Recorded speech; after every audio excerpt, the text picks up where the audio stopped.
ஆண்டவரும் உலக இரட்சகருமாகிய இயேசு கிறிஸ்துவின் நாமத்தில் எக்ஸோடஸ் டிவி அருளுரை துளிகள் வழியாக இந்த நல்ல வேளையில் உங்களை வாழ்த்துகிறோம். முட்செடியில் எழுந்தருளினவரின் தயை, the goodness and blessedness of the Lord who spoke from the burning bush. நாளின் காலை வேளையிலே ஆண்டவர் இந்த வார்த்தைகளினாலே உங்களோடு கூட பேசுவாராக.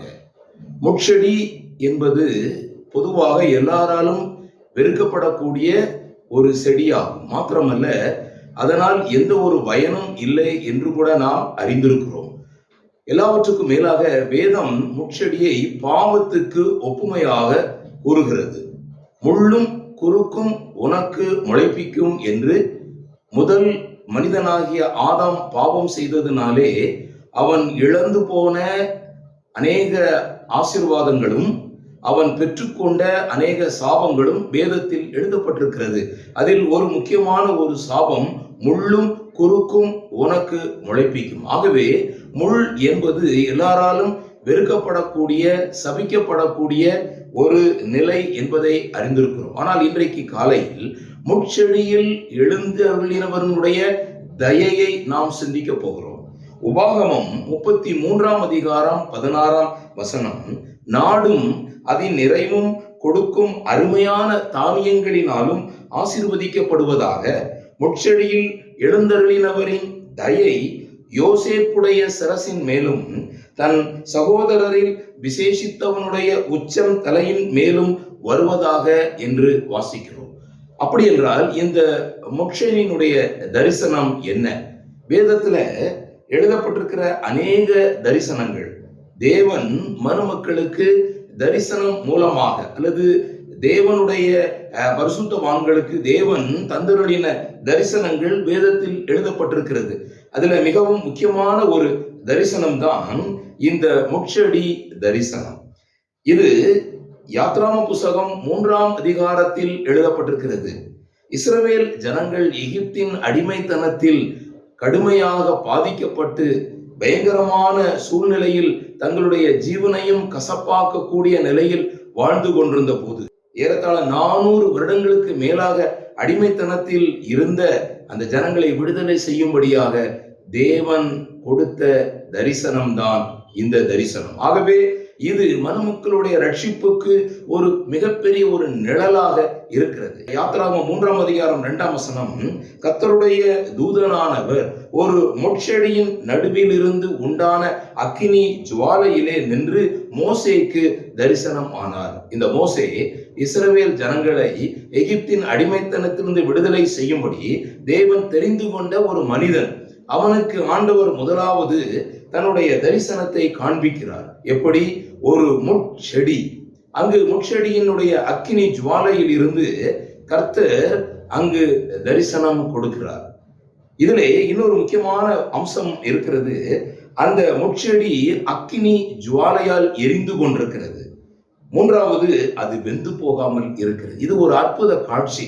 மோசே இந்த 3 காரியங்களையும் பார்க்கிறான். கர்த்தருடைய தூதனானவர் முட்செடியின் நடுவில் எழுந்தருளி இருக்கிறார். இரண்டாவதாக, அந்த முட்செடி அக்கினி ஜுவாலையால் எரிந்து கொண்டிருக்கிறது. மூன்றாவதாக, அந்த அக்கினி ஜுவாலை வெந்து போகாமல் இருக்கிறது. ஆகவே இந்த அற்புத காட்சியை நான் பார்ப்பேன் என்று சொல்லி மோசே கிட்ட வரும்பொழுது தேவனாகிய கர்த்தர் முட்செடியின் நடுவில் இருந்து மோசே மோசே என்று கூப்பிடுகிறார். அதற்கு அவன் இதோ அடியேன் என்று சொன்ன பொழுது ஆண்டவர் கூறுகிறார், இங்கே கிட்டி சேராயாக, உன் கால்களில் இருக்கிற பாதரட்சையை கழட்டி போடு, நீ நிற்கிற இடம் பரிசுத்த பூமி. நான் ஆபிரகாமின் தேவனும் ஈசாக்கின் தேவனும் யாக்கோபின் தேவனும் ஆகிய உன் பிதாக்களுடைய தேவனாய் இருக்கிறேன் என்று சொல்லி யாத்ராகமம் 3:7-8 வாசிக்கும் பொழுது, எகிப்தில் இருக்கிற என் ஜனத்தின் உபத்திரவத்தை நான் பார்க்கவே பார்த்து ஆளோட்டிகளின் நிமித்தம் அவர்கள் இடுகிற கூக்குரலை நான் கேட்டேன். அவர்கள் படுகிற வேதனைகளை அறிந்திருக்கிறேன்.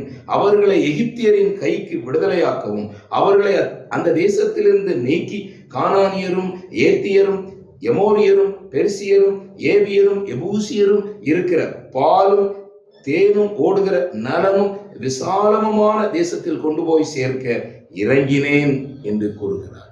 இந்த முட்செடி தரிசனத்தில் இருந்து 3 சத்தியங்களை நாம் அறிந்து கொள்கிறோம். 3 ரட்சிப்பினுடைய செயல்களை நாம் அறிந்து கொள்கிறோம். பாவிகளை ரட்சிக்க கிறிஸ்து இயேசு உலகத்தில் வந்தார். இந்த முட்செடி சாபத்துக்கு ஏதுவானது. இந்த முட்செடியின் மத்தியில் இந்த பூமி சபிக்கப்பட்டிருக்கிறது. இந்த பூமி முழுவதுமாக சாபத்தினால் நிறைந்திருக்கிறது, பாவத்தினுடைய அகோரத்தினால் நிறைந்திருக்கிறது. அதன் மத்தியிலே கர்த்தராகிய இயேசு கிறிஸ்து பூமியின் தாழ்விடங்களில் இறங்கி வந்தார். பாவிகளை ரட்சிக்க கிறிஸ்து இயேசு உலகத்தில் வந்தார் என்கிற வார்த்தை உண்மையும் எல்லா அங்கீகரிப்புக்கும் பாத்திரமானது. இரண்டாவது, அந்த அக்கினி ஜுவாலையில் அந்த முட்செடி எரிகிறது. ஆண்டவராயிருக்கிற இயேசு கிறிஸ்துனுடைய பாடு மரணத்தை அது சுட்டி காட்டுகிறது. நான் இந்த ஜனங்களுக்காக பாடுபட போகிறேன், ஆனால் இந்த ஜனங்களுக்காக இந்த பூமியின் தாழ்விடங்களில் வந்து நான் மரிக்க போகிறேன், நான் பாடுபட போகிறேன் என்று மிகப்பெரிய ஒரு சத்தியத்தை மோசேக்கு அவர் காட்டுகிறதை நாம் பார்க்கிறோம். அந்த அக்கினி ஜுவாலையிலே அந்த முட்செடி எரிகிறது. மூன்றாவதாக, அது எரிந்தும் அது வெந்து போகாமல் இருக்கிறது என்று வேதம் கூறுகிறது. ஜுவாலித்து எரிந்தும் வெந்து போகாமல் இருக்கு. இது கர்த்தராகிய இயேசு கிறிஸ்துனுடைய பாடு மரணம் அடக்கம் பண்ணப்படுதலையும், அதை தொடர்ந்து 3ஆம் நாளிலே கர்த்தராகிய இயேசு கிறிஸ்து உயிரோடு எழுந்திருப்பார் என்பதையும் அது சுட்டி காட்டுகிறது. ஒரு பொழுதும் தேவனாகிய கர்த்தர் தம்முடைய குமாரனை அழிவிலே விட்டுவிடுகிறவர் அல்ல. அவர் 3ஆம் நாள் மரித்தோரிலிருந்து உயிர் தெழுந்த முதற் பேரானவர் என்பதை நாம் வேதத்துல வாசிக்கிறோம். ஒரு வசனத்தை உங்களுக்கு வாசிக்கிறேன். லூக்கா 20:37. அன்றியும் மரித்தோர் உயிர் தெழுந்திருப்பார்கள் என்பதை மோசேயும் முட்செடியை பற்றிய வாசகத்தில் காண்பித்திருக்கிறார். எப்படியெனில் கர்த்தரை ஆபிரகாமின் தேவன் என்றும் ஈசாக்கின் தேவன் என்றும் யாக்கோபின் தேவன் என்றும் கூறுகிறார் என்று சொல்லி இந்த இடத்துல வாசிக்கும். ஆண்டவராயிருக்கிற இயேசு கிறிஸ்து இந்த பூமியின் தாழ்விடங்களில் வந்தார். இந்த முட்செடி நடுவில் தரிசனமான ஆண்டவர் கல்வாரி சிலுவிலே தன்னை பலியாக ஒப்பு கொடுத்தார். இயேசு முள்முடியும் சிவப்பங்கியும் தரித்தவராய் வெளியே வந்தார் என்று வாசிக்கிறார். அவருடைய தலையில் முள்முடி வைத்து அடிக்கப்பட்டது. அவருடைய கரங்களில் அங்கு ஆணிகள் கடாவப்பட்டது. அவருடைய கால்களில் ஆணிகள் கடாவப்பட்டது.